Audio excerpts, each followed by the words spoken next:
إذا بسم الله الرحمن الرحيم. كما وعدناكم نحن في الجمعية الوطنية لمحاربة الفساد، وبعد دراسة معمقة للدعوة التي أطلقها شباب الفيسبوك عبر الموقع الدولي فيسبوك للاحتجاج على إصلاحات أو ما شابه ذلك يوم 20 فبراير القادم، تقرر عدم المشاركة في هذه المسيرة لأسباب الآتية اللي احنا غنتطرقوا لها الآن، وهو أن الوضعية الآن كما كتعرفوا في المغرب العربي هي وضعية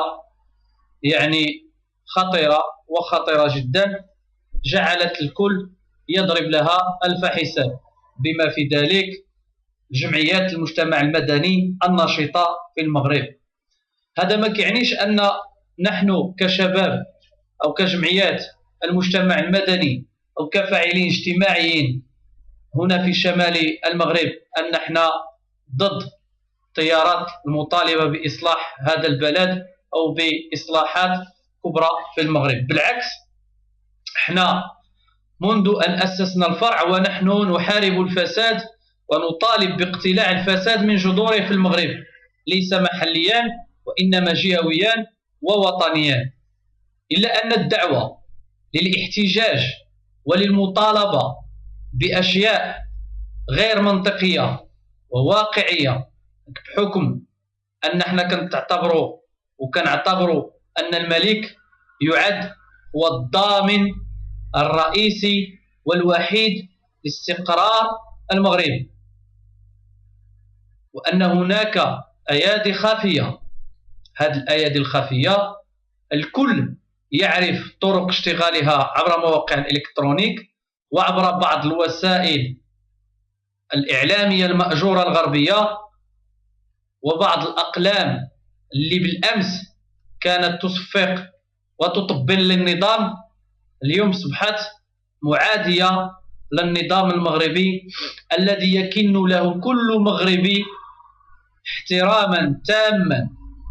فأنا كنتحدث برأيي الشخصي كفاعل جمعوي وحقوقي وكإعلامي هنا في مدينة مرتيل، أقولها وبصالح العبارة أن الملك المغربي محمد السادس نصره الله يعد من أكثر الملوك تقربا للشعوب ديالو، وهذه تقارير أكدها البعيد قبل القريب، أكدتها تقارير دولية فرنسية إسبانية، مجموعة من التقارير أكدت هذا الشيء بطبيعة الحال، الآراء اللي كتعبر على مدى جديتها ومدى صدقيتها. إذا الأسباب اللي جعلتنا أن احنا ما نخرجوش وما نأزروش وما نمشيوش في الطرح هذا المطلب هذا، أولا نحن نعتبر أن الملكية هي ضامن استقرار الوحدة الوطنية. ثانيا نعتبر أن الملك منذ اعتلائه العرش ومنذ قيادته لسفينة المغرب والمغرب الآن يعرف طوفان من الإصلاحات في مختلف المجالات، وهذا بشهادة الصغير قبل الكبير هنا في المغرب. إذن ما الداعي للنزول للشارع في هذه الظرفية الآن؟ شكون الناس اللي كيأزروا أو الناس اللي اليوم عاد بان المغرب ليلهم أسوأ، وعاد بان ليلهم المغرب كيعيش واحد نقولوا حنا واحد الميز، واحد الانفلات، واحد كذا إلى آخره.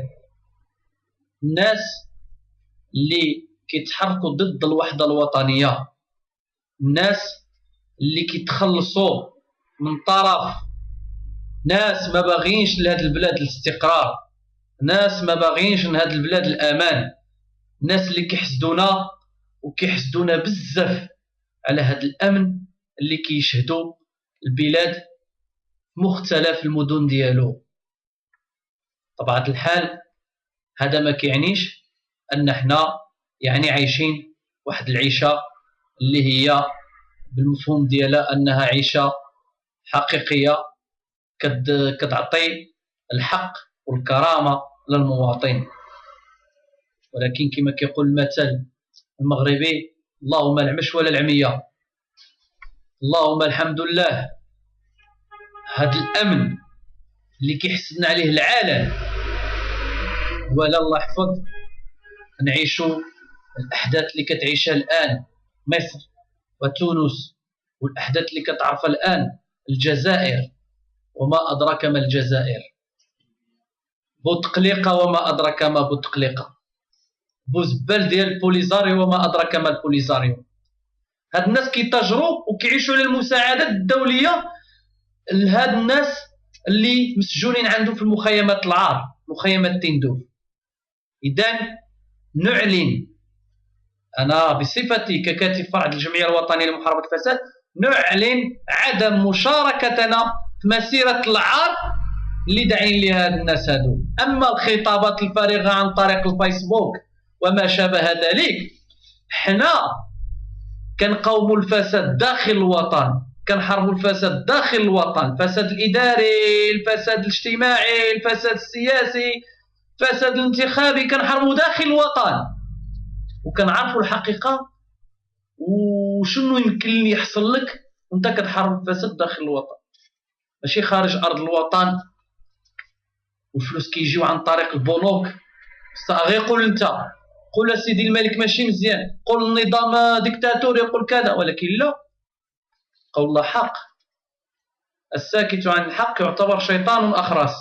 حنا نظام الملك ديالنا الحمد لله عندنا عزيز، وما نبغوش عليه شي حاجة وما نبغوش عليه شي سوء، غير أنه نطالب كباقي الإخوان ديالنا والأخوات، نطالب بمحاكمة كل المفسدين اللي كيقودوا هاد السفينة للغرق، بغض النظر على المسؤولية ديالو.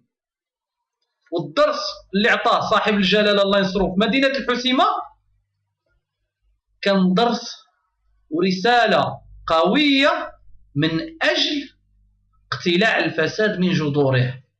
مختلف المسؤولين تمت متابعتهم قضائيا، وهذا هو المطلب ديال المواطن، باش يحس بأن ذاك المسؤول اللي انتهك أو سرق ليه حقه أو اعتدي عليه كيتحاكم في المحكمة. هادشي هذا ما كناش كنعرفوه حتى في العهد ديال محمد السادس.